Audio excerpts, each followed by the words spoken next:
different environments wherever you have traveled through or in your consumption. Beach, streets, rivers, ocean, plastic waste is everywhere. This waste has entered our home as well as supply chains for food and all of those things. I think maybe take a moment of closing your eyes for a second, for a just brief second. If you close your eyes and imagine in India where we are not seeing plastic waste. That is something which potentially doesn't even come to our minds because it's something such a tough problem to solve. At Avro Recycling, that is the biggest goal is what we have taken is to make our country cleaner, make our country plastic into recycled product. So at Avro Recycling, every piece of plastic we touch is transformed to something valuable. And something valuable is what you're sitting on right now. These chairs which you're sitting on, all these are made from recycled plastic. The green, the orange and the white. I mean, our India's flag, what a beauty to see. And looking at all of you sitting here, it's even more wonderful because personally, we also had never made these colors from recycled plastic what we have made today. So it's an achievement for us also, and seeing all of you sitting on it is even more bigger honor for us today. So every piece of plastic we touch is turned into gold. Gold not in the form of jewelry, obviously something which you are using, a valuable product, something which we can use in every part of our home as well as industrial use. So when you think of automotive segments, you think of so many different industries out there. There are so many of those plastic which is recycled and then used from there. So what we believe that a cost-effective, strong, sustainable furniture is something we've been doing in a molding business. So I would like for this vision to be expanded, and for that we have Mr. Sahil Agarwal, who is a whole-time director, managing director of Avro India Limited, and our dearly father, the chairman of Avro India Limited, Mr. Sushil Agarwal. I would request if you could all just give a small round of applause before I welcome him, and we can take it forward. Thank you.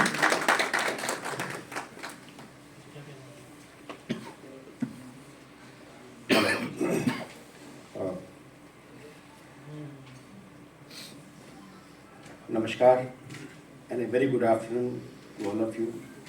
Happy New Year, sir. Happy New Year. Thank you. Happy New Year, sir. Thank you.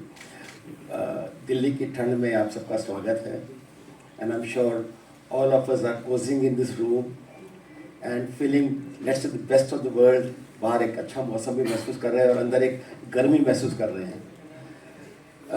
Before I start talking, one thing that should come to everyone's mind is what is plastic? Think deeply about it, and you will realize zahar, poison, toxicity. Nothing beyond that, because once a plastic is made, forever, for hundreds of years, maybe 200 years, it will live, it will outlast your own agility, your own lifetime for that matter. And what happens is, when it discarded into the ecosystem, then can you imagine the disaster that is waiting to happen? People have not paid attention to it. Let me tell you, people talk about nuclear bombs or global warming, but plastic disaster is going to eat away and trash the whole humanity in future times to come. I will tell you how, what is happening. It's a grim situation. We want to portray that, and we want to also tell you how we are repurposing and why are we here. And this is very important. Can I request you कि ये लाइटें बंद कर दीजिएगा और इसकी audio उठा लीजिए प्लीज. Alright, मेरी आपसे रिक्वेस्ट है, kindly bear with me because I'll be showcasing certain videos which are very important and essential. Then I'll also give you my synopsis, etc., and then we'll get into Q&A. Alright, so here we are. इस plastic को नजरअंदाज करना, बस करो ये कहना मेरा क्या रोल है, क्योंकि जो आज तुम फेंक रहे हो ना, वो सिर्फ कचरा नहीं है, वो जहर है. ये क्या चल रहा है? इंडस्ट्री का प्लास्टिक बाहर फेंक दिया, सड़क को डंपिंग ग्राउंड समझ लिया, यहां से वहां जाते लोग हाथ में कोल्ड ड्रिंक और बोतल चलती गाड़ी से बाहर. रुकते क्यों नहीं, सोचते क्यों नहीं? ये सड़क तुम्हारी नहीं है, ये हवा तुम्हारी नहीं है, यह सांस भी किराए की समझ ली है. हर जगह प्लास्टिक, हर हाथ लापरवाह, और फिर सवाल करते हो कि हालात बिगड़ कैसे गए. हर प्लास्टिक बोतल जो तुम फेंकते हो ढाई किलो कार्बन गैस बनकर तुम्हारी सांस चुरा लेती है। और फिर हम कहते हैं बीमारी क्यों बढ़ रही है, बच्चे कमजोर क्यों हो रहे हैं। सच सुनना है, इस प्लास्टिक ने हमारी लाइफस्टाइल को बर्बाद कर दिया है। और फिर भी हम चुप हैं, क्योंकि चुप रहना आसान है, लड़ना मुश्किल। पर ऑपरेशन शुद्धि चुप नहीं है। ऑपरेशन शुद्धि सिर्फ एक प्रोजेक्ट नहीं है, ये एक जंग है। प्लास्टिक के खिलाफ, पोल्यूशन के खिलाफ और सिस्टम की नींद के खिलाफ। अगर तुम कबाड़ी हो, एनजीओ हो, इंडस्ट्री से हो, एग्रीगेटर या सेग्रीगेटर हो, ध्यान से सुन लो। तुम अकेले नहीं हो, तुम भूखे नहीं सोओगे, तुम्हारी मेहनत का पैसा मिलेगा, तुम्हारी इज्जत मिलेगी। 365 डेज प्लास्टिक दो, 365 डेज रोजगार लो। जो लोग कहते हैं कि प्लास्टिक वेस्ट का कुछ नहीं हो सकता, उनसे कह दो हम उसी प्लास्टिक को रीपर्पस कर रहे हैं, यूजफुल बना रहे हैं, फ्यूचर बना रहे हैं। ये इनिशिएटिव नहीं होता ना, तो कल तुम्हारा बच्चा पूछेगा, माँ पापा जब सब कुछ बर्बाद हो रहा था तब आपने क्या किया? और तुम्हारे पास जवाब नहीं होगा। आज भी वक्त है, आज भी चॉइस है। या तो तुम प्लास्टिक के साथ डूब जाओ या ऑपरेशन शुद्धि के साथ खड़े हो जाओ। दिल से एक आवाज उठे और पैर खुद चल के आए, एवरो रिसाइकलिंग के साथ, ऑपरेशन शुद्धि के साथ। क्योंकि सफाई सिर्फ शहर की नहीं होती, सफाई जिम्मेदारी की होती है। और अगर तुम इंडस्ट्री हो और तुम्हें प्लास्टिक ग्रैन्यूल्स चाहिए, प्लेन और प्रीमिक्स कलर्स दोनों उपलब्ध हैं। जॉइन ऑपरेशन शुद्धि, जॉइन एवरो रिसाइकलिंग, अभी और आज ही। माल बेचने या पैसा रेज करने नहीं आए दोस्तों। मैं आप सब के माध्यम से पूरे विश्व को बताना चाहता हूँ, what are we trying to tackle. We talking a pandemic, endemic नहीं, इसको प्लीज बंद रखिएगा। We talking a pandemic, endemic. I understand, COVID आया, पूरा विश्व अपने घर में जाके छुप गया, लेकिन कोविड की जरूरत नहीं है। प्लास्टिक जीवन में भविष्य को खत्म कर डालेगा। देखिए मैं आपको कुछ वीडियो दिखाता हूँ। गली गली हर एक मकान, हाथ से निकला जमीन पे गिरा, प्लास्टिक चला अनजान बेजान। जब प्लास्टिक गलत जगह पहुंचता है तो वो सिर्फ कचरा नहीं, प्रॉब्लम बन जाता है। नाली भरी, पानी अटका, नदी बोली, रास्ता भटका, जमीन रोई, हवा बोली, ये बोझ हम सब नहीं तोली। उठा के देखो, बदल के देखो, कचरा नहीं काम का देखो, मजबूत बने, कंफर्ट बने, घर का हिस्सा आवरो बने। एवरो प्लास्टिक फर्नीचर प्लास्टिक को वेस्ट नहीं, फ्यूचर बनाता है। जो मैं दिखा रहा हूँ ये रियलिटी है ना, we all see across everywhere. हमारे देश में तो एटलीस्ट हम देखते ही हैं। It's very important for us to give you कि पर्सपेक्टिव की हो क्या रहा है। अब हम क्या कर रहे हैं, हम वो बताते हैं आपको।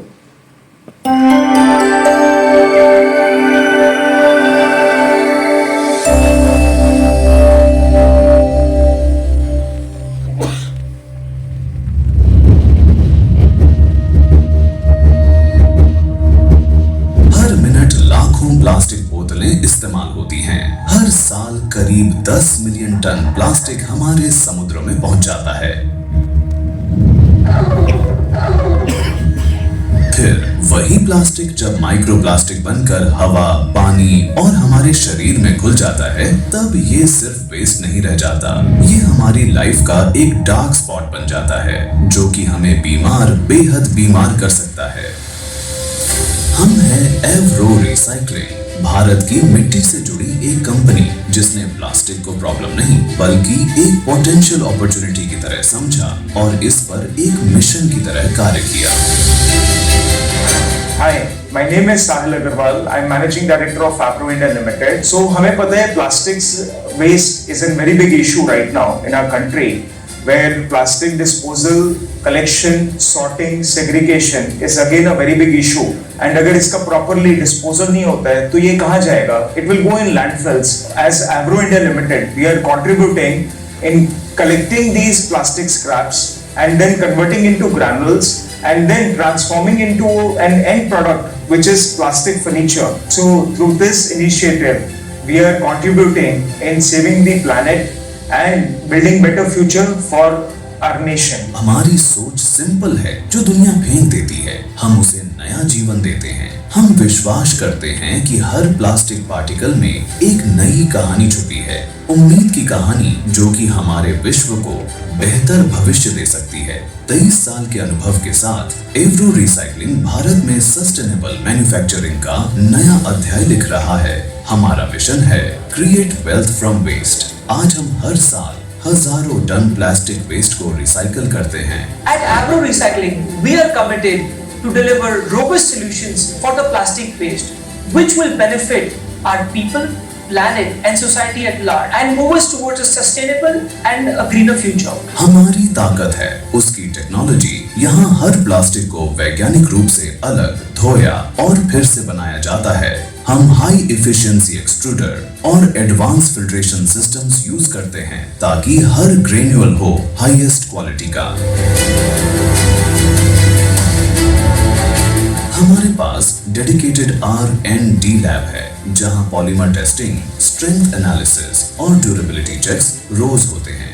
और यही वजह है कि हमारे रिसाइकल्ड मटेरियल से बने प्रोडक्ट्स ड्यूरेबल और इको फ्रेंडली हैं। हम विश्वास करते हैं सर्कुलर इकोनॉमी में जहां कुछ भी वेस्ट नहीं होता, हर चीज दोबारा यूज होती है।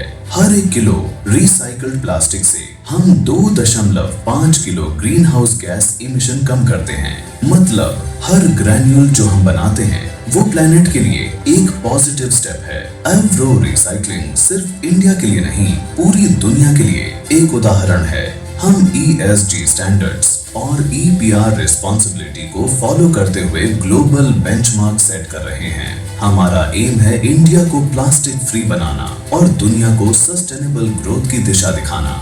आज एवरो रिसाइकलिंग दिखा रहा है कि प्लास्टिक से पोल्यूशन नहीं, सॉल्यूशन भी निकल सकता है।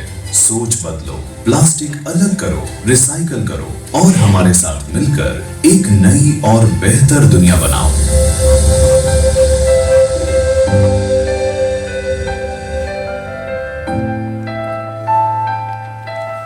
अब मैं आपको दिखाता हूं कि पिछले 24 सालों से निरंतर जब लोग प्लास्टिक रिसाइकलिंग क्या होते हैं जानते भी नहीं थे काफ़ी हद तक, और उसको समझते थे कि कबाड़ी का काम है। हमने तब इनिशिएटिव लेकर के भारत के अंदर इकोसिस्टम की शुरुआत करी। पहली कंपनी हमने जब गाजियाबाद में 2002 में लगाई तो लोगों ने हमें एक्सपोज किया। क्या एक्सपोज किया? ये रिसाइकल प्लास्टिक से दाने से कुर्सी बनाते हैं, इनकी कुर्सी खराब है, टूट जाएंगी, खराब हो जाएंगी, मत लेना। सुबह शाम लोगों ने हमको धमकाया, दबाया, लेकिन हम अड़े रहे, खड़े रहे, कोई बात नहीं। हमने कहा इट्स ओके, वी बिलीव कि हम जो क्वालिटी बना रहे हैं हम उसको क्रेडिट पे देने के बावजूद भी 1 साल की गारंटी तो मिनिमम देते हैं, 3 साल की गारंटी भी देते हैं रिसाइकल प्लास्टिक के ऊपर। और पूरे भारत के अंदर 24 स्टेट में 30,000 डीलर नेटवर्क के थ्रू हमने काम करके ये साबित किया। लास्ट ईयर में 3 मिलियन पीसेस, 30 लाख पीस बेचे थे। इस साल हम 35 लाख तक क्लोज करेंगे। 50 लाख की कैपेसिटी है जो हमें भारत की आज 4th लार्जेस्ट है कि सिंगल लार्जेस्ट कंपनी बना देगा। तो हम क्या कर रहे हैं, हम आपको वो दिखाते हैं अभी।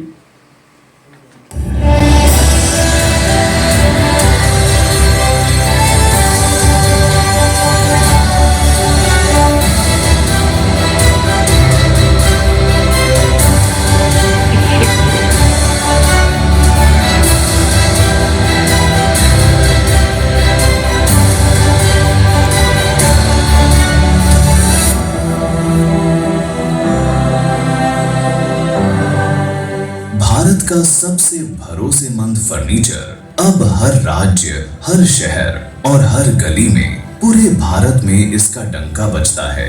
क्वालिटी और भरोसा जिनको पसंद है उन सबकी जुबान पर सिर्फ एक ही नारा है, मजबूत फर्नीचर, मतलब एवरो फर्नीचर। देश के हर हिस्से में दुकानों से लेकर घरों तक एवरो सिर्फ एक फर्नीचर नहीं बल्कि सबका भरोसा बनकर उन तक पहुंचता है। भरोसा मजबूती का, भरोसा 3 साल की गारंटी का। श्री सुशील अग्रवाल जी और उनकी विजनरी लीडरशिप में एवरो आज भारत का सबसे भरोसेमंद और तेजी से बढ़ता फर्नीचर ब्रांड है, जिसकी क्वालिटी पर famous film actor Sonu Sood को पूरा भरोसा है। नमस्कार, आपके मन में हमेशा ही आता होगा कि एक ड्यूरेबल प्लास्टिक फर्नीचर होना चाहिए, कौन सा क्या कैसे ले पता नहीं लगता। 23 सालों से लगातार मेहनत करके हम लोगों ने आज भारत की सबसे बड़ी प्लास्टिक फर्नीचर की रेंज को खड़ा किया है। और दूसरी इंपॉर्टेंट बात बताता हूँ कि बहुत सारे प्रोडक्ट्स में हमारे 3 साल की गारंटी भी आती है। हमारे जो प्रोडक्ट के प्राइसेस हैं वो 40% चीपर हैं देन नेशनल ब्रांड्स। इसके अलावा ये पहली कंपनी है जो भारत के अंदर आपको 100% मनी बैक गारंटी दे रही है। हमने इन्हीं दिनों में बहुत ही शानदार प्लास्टिक के कैबिनेट इंट्रोड्यूस किए हैं जो सिंगल, डबल, ट्रिपल के लेवल पे आते हैं और ये मार्केट में इस समय लेटेस्ट डिजाइन के साथ साथ में इतने रोबस्ट है कि 20 साल तक कहीं कुछ नहीं जाता। हमारे डिस्ट्रीब्यूटर्स को मिनिमम 10% एश्योर्ड रिटर्न मिलता ही मिलता है। रिटेल में करीब 40% तक का मार्जिन मिलता है और मेरे पास 30,000 डीलर का नेटवर्क पूरे भारतवर्ष के अंदर है जो 24 स्टेट्स में फैला हुआ है और सबने समृद्धि और खुशहाली पाई है। आप भी पाना चाहते हैं?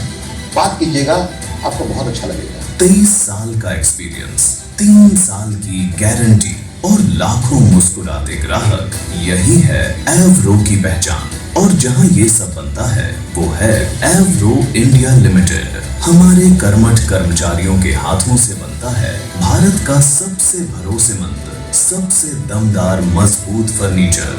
नमस्कार, मेरा नाम दिव्यांशु गर्ग है और मैं as a distributor Avro furniture से 2008 से जुड़ा हुआ हूँ कि एवरो फर्नीचर की जो क्वालिटी है वो बहुत ज़्यादा अनबीटेबल है और एवरो फर्नीचर की अपना आप में एक बहुत बड़ी रेंज है और वो हर 6 महीने में नए नए प्रोडक्ट्स लॉन्च करती है, जिसकी वजह से हम नए कस्टमर से आसानी से जुड़ पाते हैं और जो पुराने कस्टमर्स हैं उन्हें हम आसानी से रिटेन कर सकते हैं। मैं विनोद मिडा, वीके एंटरप्राइजेस गमतराम और गाजियाबाद से। हम लोग लगभग 15 साल से एवरो फर्नीचर बेच रहे हैं, डिस्ट्रीब्यूशन में है इसके। इस समय सबसे ज़्यादा डिमांड एवरो फर्नीचर की आ रही है। मजबूत कुर्सी मतलब एवरो कुर्सी।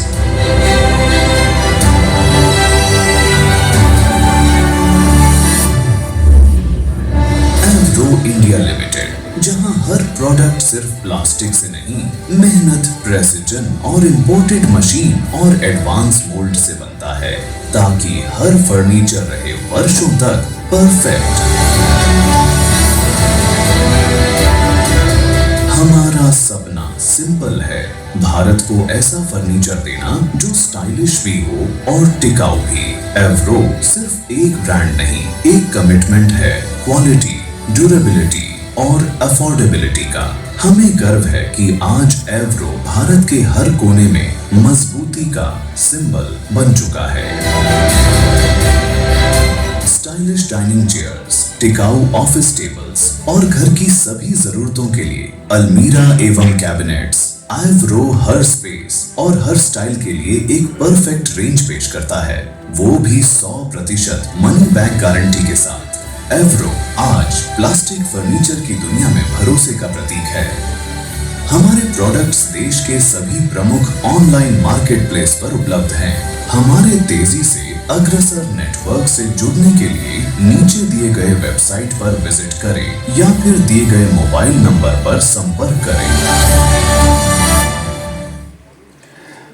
Thank you. लाइट ऑन कर दीजिए प्लीज। आपने कुछ एवीज देखी, कहीं ना कहीं आपके मन में बहुत सारे सवाल तो होंगे ही, we would love to answer. और ये भी होगा कि अच्छा हम ये सब जो कर रहे थे इसके पीछे रीज़न क्या और क्यों चाहते हैं और क्या करना चाहते हैं। Let's make it very clear, plastic furniture में हम इंडिया की 4th लार्जेस्ट कंपनी है आज और आने वाले वक्त में हम लार्जेस्ट कंपनी बनने जा रहे हैं।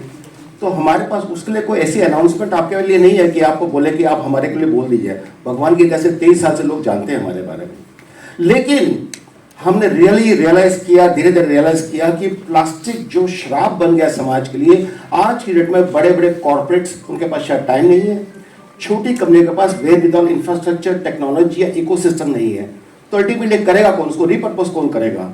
हमने बहुत मेहनत करी, 3 साल से लगातार, मेरा बड़ा बेटा साहिल अग्रवाल इसके पीछे लगा रहा। हम लोग उतना ब्रेनस्टॉर्मिंग करते रहे, हम इन्वेस्टमेंट्स करते रहे, हम फेल होते रहे, हम आगे बढ़ते रहे, जैसे तैसे कर पुरा के हमने इस प्रकार की टेक्नोलॉजी का गठन किया। आप जरा कुछ प्लीज बैग ला के दिखा सकते हैं, जो सीमेंट सॉल्ट के बैग्स वगैरह हैं, मैं आपको दिखाता हूँ।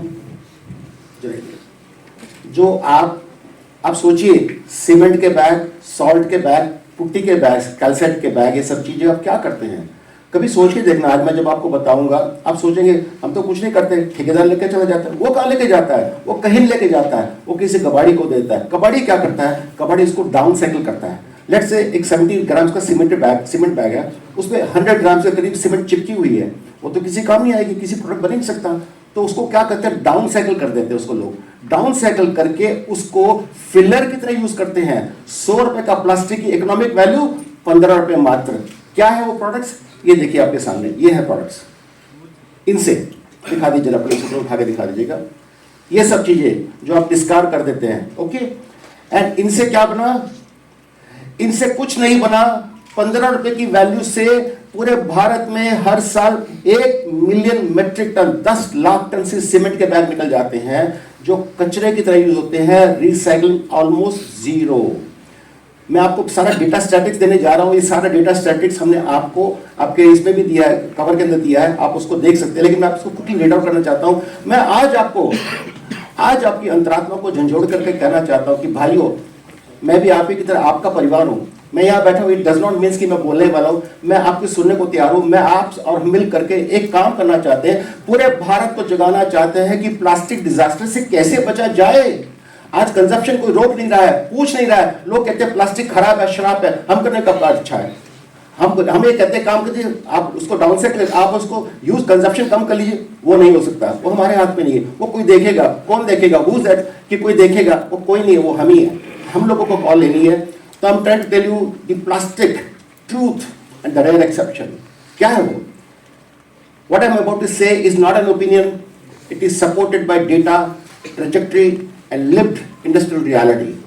India generates over 26,000 tons of plastic every single day. Every single day. That means 260 truckload of plastic every hour.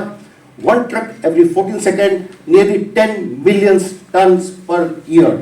This is the data. ये सब डेटा मैं आपको जो दूंगा with these all sources है, with CP, etc., all sites, and पूरा validated है, whatever we are giving to you. And despite policies, bans, and headlines, less than 10% of India's plastic is actually recycled back into usable material. The rest is burnt, dumped, or quietly pushed out of sight. छोड़ दो.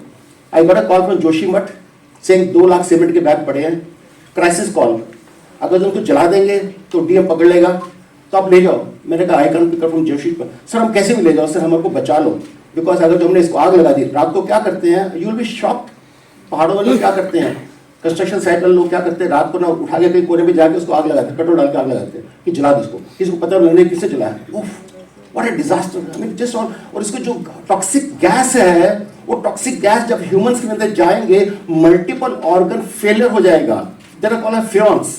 Okay, so where this plastic actually goes, out of 9.3 to 10.8 million tons of plastic waste every year, 53% is uncollected and littered, which is almost 5 million tons, left on streets and in drains, washed into rivers, lakes and oceans, fragmented into microplastic, छोटे-छोटे plastic के टुकड़े बनके ingest हो जाते हैं, ingested by livestock and marine life। जो पतली पन्नी आती थी, गाय वगैरह जो भी है, कहीं पे भी खड़ा होता है तो वहाँ पे लोग कचरा डाल देते हैं या फूड के आर्टिकल डाल देते हैं, वहाँ पे उसको वो खा लेती है गलती से। उसको तो सेग्रेगेट नहीं करना था, जब खा लेगी तो मर जाएगी। ये रोज हो रहा है और आप देखिए अपने आंखों के सामने हो रहा है। आप कहीं भी जाएंगे, हर गली कूचे पे आपको कहीं ना कहीं ऐसा लगे कि हाँ यहाँ पे पहाड़ बना पड़ा है, कचरा बना रखा लोगों ने, है ना। So what is happening? 38% is openly burned on dump sites, which is 3.5 million tons. Uncontrolled burning releases dioxins, furangs, and heavy metals. It can't be burnt. We have no choice. We cannot say हम plastic को जला देंगे. No, you cannot do that. It's a toxic. हमने जहर पैदा कर दिया. जहर को मारा नहीं जा सकता. आपके पास कोई चॉइस नहीं है. 200 साल तक डिकम्पोज नहीं होता. क्या करेंगे आप इसका? रीपर्पस के अलावा कोई चारा नहीं है. कौन सोच रहा है इसके बारे में? कोई भी नहीं सोच रहा है. हम बताते हैं आपको क्या करने जा रहे हैं.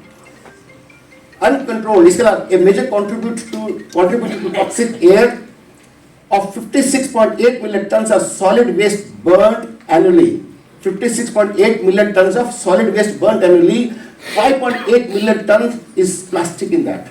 जो गटर्स के अंदर जाता है, रैम की इंफ्रास्ट्रक्चर इस प्रकार के लोग करते हैं सॉलिड वेस्ट मैनेजमेंट को. When they burn it, 5.8 million ton plastic gets into that system, and actually 9% only is recycled or co-processed. Between April 22 and 24, Total plastic produced was 47.76 million tons. Installed capacity of recycling for the whole India put together is 19.64 million tons. 58% of plastic produced has no recycling pathway at all. वो कहाँ गया किसी को पता ही नहीं है. 58% कहाँ गया आप जानते हैं. रोडों पे तो फेंक दिया, जला दिया, कुछ ना कुछ something of this kind is happening. The hidden failure by plastic type is rigid plastic. Imagine PET bottles and such kind of the containers. 93% is recycled because this little organized industry. PET recycling is being done very, very good. Flexible packaging, which is sachet and pouch, 24% only gets recycled. Multi-layered and composite packaging, only 24% gets recycled. The plastic we see recycled are not the plastic creating the crisis. So why should this deeply disturb us? Plastic does not disappear. It fragments into microplastics. Today, microplastics are found in rivers and oceans, agriculture soil, marine organism, human blood and lungs. Open burning of plastic releases dioxins, furangs, heavy metal. Every 1 kg of mismanaged plastic releases up to 2.5 kg of CO2 carbon dioxide equivalent emission or greenhouse gas emission. This is no longer only an environment issue. It's a climate, health and intergenerational issues. It's a crisis. And if current trend continue, अगर ये चलता रहा तो क्या होगा? By 2031-32, we would be 31.4 million tons of plastic waste will be generated, which is 2.5x of today, 6 years from now. Okay. By 2041, this will go to 55 million tons, which is 5 times the projected. And projected recycling capacity still remains only 10 million ton. Vis-a-vis 55 million ton that will be released into the system. The question we rarely ask is, if the data is known, if the damage is visible, if the cost of inaction is rising, why does no one focus on the hardest plastic? Not PET bottles, not clean packaging, but contaminated, low-value, multi-layered plastics such as cement bag, putty bag, calcite and vinyl bag, heavy contaminated industrial sacks, etc. They are not being processed. It's not a tall claim. We can assure and get you कि आप कभी भी जाके check करेंगे. As somebody doing this, nobody does it in the country. Even if somebody is written कि हम करते हैं, you are free to ask, are you really processing it? No, they just written it. They don't do it. We are aware of that entire thing. So it's a global and national failure. Globally, less than 9% of all plastic ever produced can be recycled.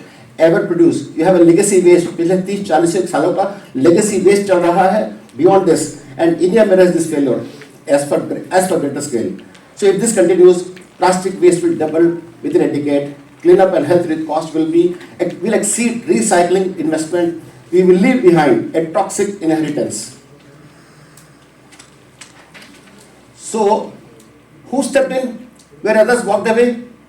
More than two decades ago, long before, 24 years back, when ESG reporting, climate commitment, EPR enforcement was not necessary. We, Avero Group, when we were called as A1, AVON, मुझे नहीं पता कभी आपने A1 Furniture, A1 Plastic का नाम कभी सुना? We are the people behind that. We have this brand name A1 and Avero Board. Okay, so that particular company, we took a deliberate choice.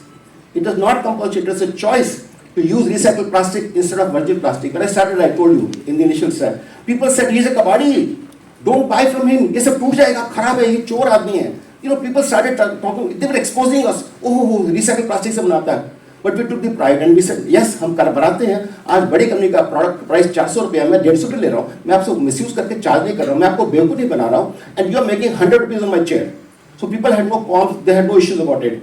So what we did was to use recycled plastic instead of virgin plastic, to work with waste which others rejected, to invest where recycling was economically unattractive. And you'll be surprised, friends.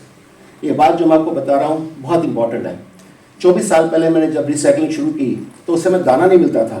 तो हमने दाना बनाना शुरू किया. बहुत लोगों को दाना बनाना सिखाया. आज जितना बवाना नरेला का 15-16 हज़ार यूनिट है, आई एम द जेनेसिस.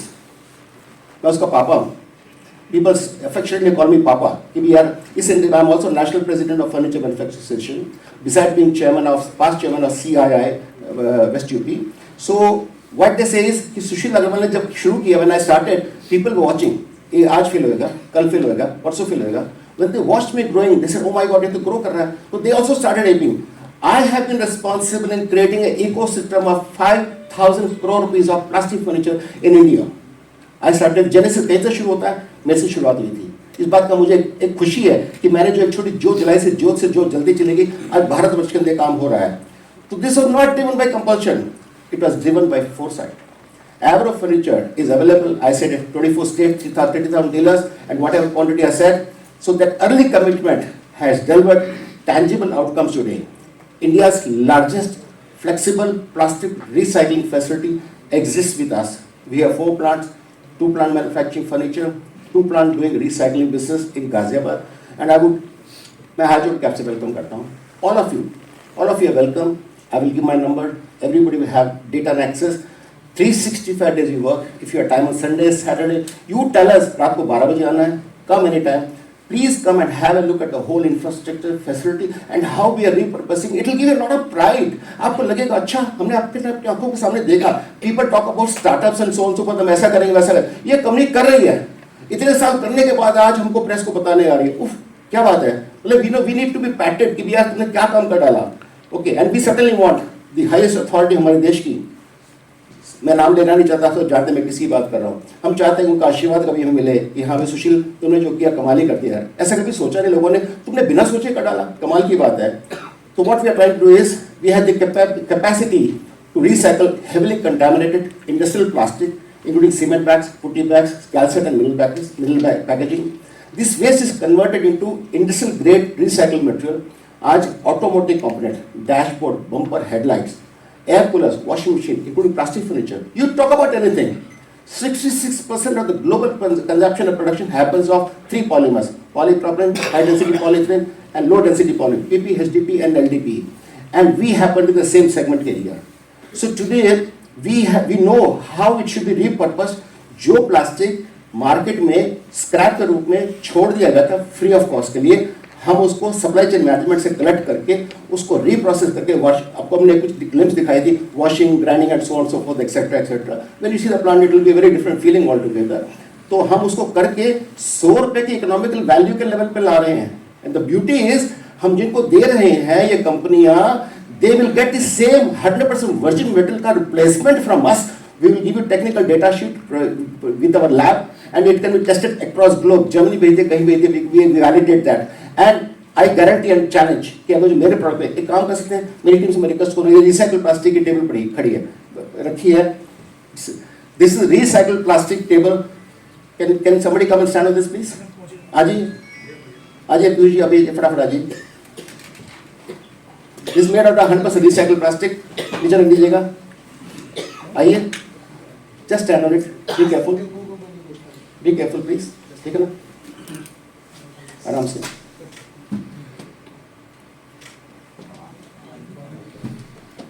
और भी कोई आना चाहता है?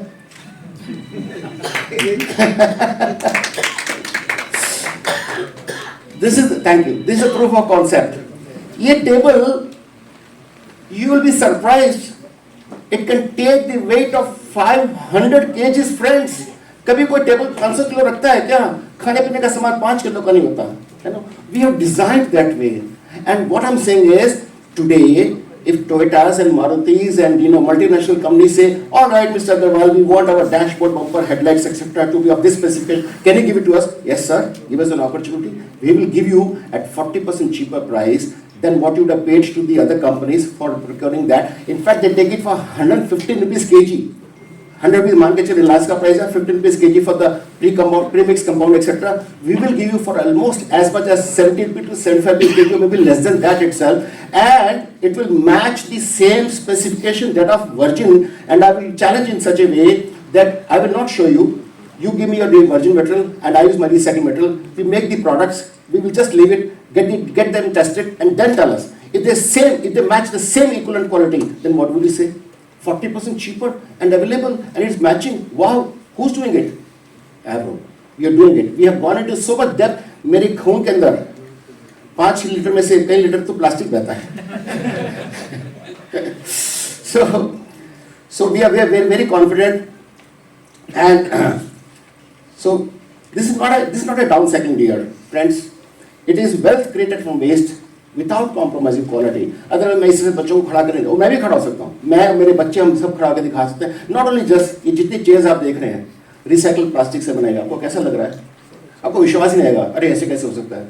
रिसाइकिल का मतलब तो होता है घटिया होगा, शैबी होगा, शॉडी होगा, गंदा सा होगा, लटक जाएगा, टूट जाएगा, फूट जाएगा, खराब हो जाएगा, हिल जाएगा। हिला दीजिए। आई गिव यू गारंटी, 3 साल की गारंटी प्रोडक्ट पे देता हूँ, 20 साल की guarantee. I give you assurance 20 years here in press कि आप इनको एक काम कीजिए, लेह के कंडीशन में डाल दीजिए, श्रीनगर को डाल दीजिएगा, आप ट्रिवेंड्रम में डाल दीजिए, सी वाटर में डाल दीजिए, 20 साल तक मेरा प्रोडक्ट टूटेगा नहीं। That is the level of assurance we have. We have gone so much to depth of plastic. आप मुझे आंखें बंद करके प्लास्टिक मेरे हाथ में रख दीजिए, मैं बता दूंगा उस प्लास्टिक का क्या वैल्यू होना चाहिए, उसके अंदर कितना फिलर परसेंटेज है। That is the level of engagement that we have at this point of time today. So why this matters for policy and industry? India now mandates 30% compulsory recycled plastic have to be consumed as of 2025. 30% recycled plastic consume नहीं करते उनको penalty लग जाती है. By 2030 it is likely to be 100%. And I was in conversation with a very large multinational company, I will not name them for the benefit, $38 billion company. I spoke to the director, he was going to come from Europe. And I said, sir, what is your agenda of ESG? He said, by 2025, 30% of our product will be made out of recycled plastic. By 2030, it will be 100%. Then I asked him the question, from where are you getting this, sir? He said, getting from China. I said, why? Why from China? Why not from India? नहीं आपको बनाता नहीं है. I said, sir, in case if we are ready to help you, are you willing to? Oh yeah, we come. No, we are more than happy to do that. But honestly speaking, it's a little more dicey when we approach them. There's a lot of red tapeism, back and forth. अगर जो कोई आपको बार बार बोलेगा, जाइए वापस जाइए, आप recycle में आता है, मनीष में आता, we have to validate and 6 months, 12 महीने आपको जूते घिसाएगा तो एक साल जाके कहीं फ्रस्ट्रेट हो जाता है. भाई हम अपना बेनिफिट नहीं चाह रहे हैं. We are here to give you the benefit, but you're not understanding it. Please understand, we do not want you to compromise, because this is one company in the last 24 years we have demonstrated by selling 5 crore piece of plastic furniture across India on credit to say कि हमारे plastic furniture में कोई टूट फूट नहीं आती. And less than 0.5% of consumer breakage, 0.5%, less than 0.5%. That is the level of accuracy we maintain. So today, industry continues to ask, metal कहाँ है? Where is the metal? Will quality suffer? Will cost increase? No. Europe made the price is 1.4. If 100 rupees Reliance price, Europe price of recycled plastic is 140. I am offering for 75 rupees, 75 rupees, 50% of that price. What else? People don't know about us, that is why. So recycle, I have just shown that it is not costly. So we would like to say we are in engagement. Sometime back, a large government organization called as I will not name them, and they said across India, all our housing society, we want them to get associated with you, and we want every plastic that comes from that, please pick it up. Can you sign an MOU with us? I said, more than happy. Similarly, we have lots of industrial consumers, and मेरे पास भारत का one of the biggest and the largest conglomerate has approached us in the recent times, saying that because we sell virgin metal plastic to our consumer, they are saying, sir, आपने हमको पूरा virgin तो दे दिया, ये recycle कहाँ से लाएंगे? So today we want recycled metal from you, and we are in advanced stage of discussion with them, and we believe that one day we will be able to supply जो देश का भगवान है उसको हम supply करने की कोशिश करेंगे. We are there. So the real failure is not the policy, not the awareness, not the capital, but it lacks serious attention to the hardest waste, scalable recycling investment, willingness to replace virgin plastic, not just discuss it. So one day, may plastic may become the largest inherited burden on earth. And when I say this, I mean it. मैं भी आप की तरह एक आम इंसान हूँ. I also have family. I also have granddaughters and all that. And I know the pain. And not because we didn't know, but because we chose not to act when solution existed. This is what we do. छोड़ो यार, मेरे को क्या फर्क पड़ता है? चिंता मत करो, हमको नहीं, हमारी जनरेशन को फर्क पड़ेगा. इस बात को जानना चाहिए. If we fail to recycle and repurpose plastic at a scale, we will leave behind polluted soil, toxic water, a damaged future for generation with no choice. Very few people thought about this early. Very few people acted when it was difficult. And Honorable PM Sir has been vocal enough to add 2 paragraphs, especially on plastic recycling in G20 Delhi Declaration, and said that Swachh Bharat movement के हिसाब से plastic recycling should be given a priority. He's added 2 paragraphs in that, and there are hundreds of countries who have signed to this document declaration. So one company that has demonstrated that even the dirtiest plastic can be responsibly repurposed if we care, if we care enough to build, invest and persist. The question for all of us, especially the media, is simple. Will we write about plastic pollution as tragedy after it becomes irreversible, or a problem that was solved because someone paid attention in time? Thank you very much.